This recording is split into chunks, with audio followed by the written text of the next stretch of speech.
সেই দিন চলে গেছিলাম বইমেলাতে। বছরের শেষটা খুব ভালোই কাটলো, সবার সাথে হই হুল্লো করে আনন্দ করে নৈহাটি বইমেলায়।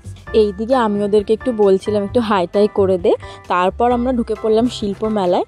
শিল্প মেলাতে ঢুকতেই এই হ্যান্ডমেড জুয়েলারিগুলো আমার চোখে পড়লো, সত্যি অপূর্ব ছিল।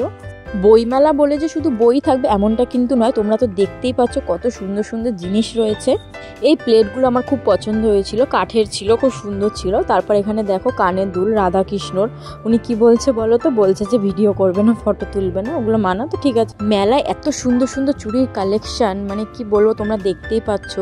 আমার তো বেশ ভালো লাগে চুড়িগুলো। তোমাদের কাদের কাদের এই চুড়িগুলো ভালো লাগে কমেন্টে জানিও।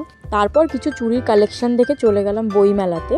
বইমেলায় ঢুকেই দেখলাম নানান রকম বই রয়েছে। তোমরা যারা বই পড়তে ভালোবাসো তাদের জন্য মানে বেস্ট। আমার বই পড়তে একদম সেরকম একটা ভালো লাগে না, তাও আমার মনে হচ্ছিলো যে আমি 4-5টা বই কিনে নিয়ে যাই।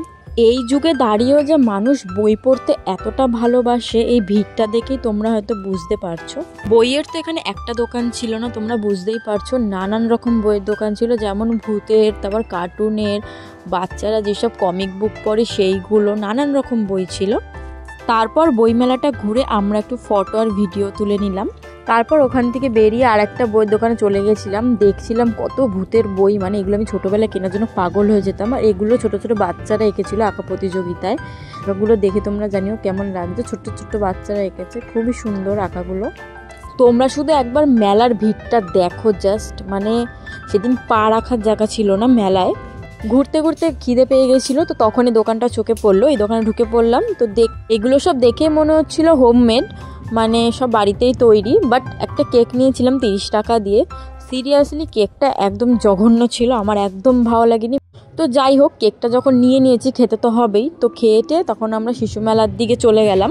শিশু মেলায় ঢুকেই বাচ্চাদের নানান রকম নাচ টাচ দেখে তারপর আমরা বেরিয়ে আসলাম। বেরানোর সময় একটা লোক দেখি কানের দুল নিয়ে বসেছে, মানে অনেক সুন্দর সুন্দর কানের দুল ছিল। নিচেরগুলো 30 করে, ওপরেগুলো 50 করে, খুব সুন্দর ছিল কানের দুলগুলো।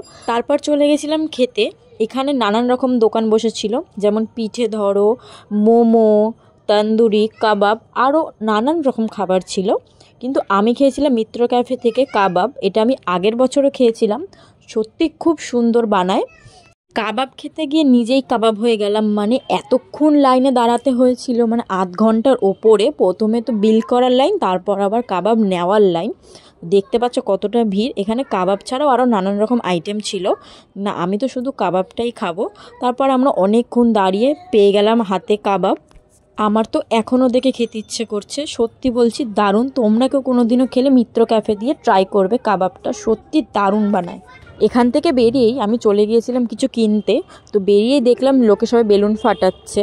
তারপর চোখে পড়লো এক ঝাঁক ফুল। না এগুলো আসল ফুল না, এগুলো প্লাস্টিকের ফুল, মানে ঘর সাজানোর। মানে দেখে চোখ ফেরানো যাচ্ছে না, কেনার চাইতে দেখতে বেশি ভালো লাগছে। তারপর ফুল টুল দেখে আমি নিয়ে গেছিলাম আমার ভিডিও করার জন্য কিছু গাছ, মানে এগুলো তোমরা জানো, এগুলো পাশে রেখে অনেকে ভিডিও করে, বেশ ভালো দেখায়। তো আমি নিয়ে নিলাম, বার্গেনিং করছিলাম, তো 30 বললো, আমি নিয়ে নিলাম দুটো। তারপর আমি এখানে কিছু ব্রেসলেট দেখছিলাম, ব্রেসলেটগুলো আমার ভালো লাগছিল না।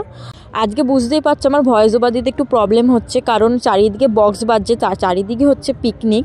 তোমরা একটু ম্যানেজ করে নিও।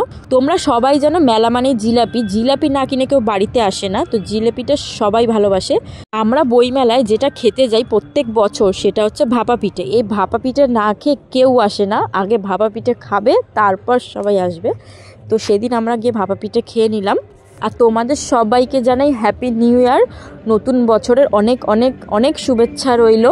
2025 সালটা সবার অনেক ভালো কাটুক, সবাই সুস্থ থেকো, ভালো থেকো।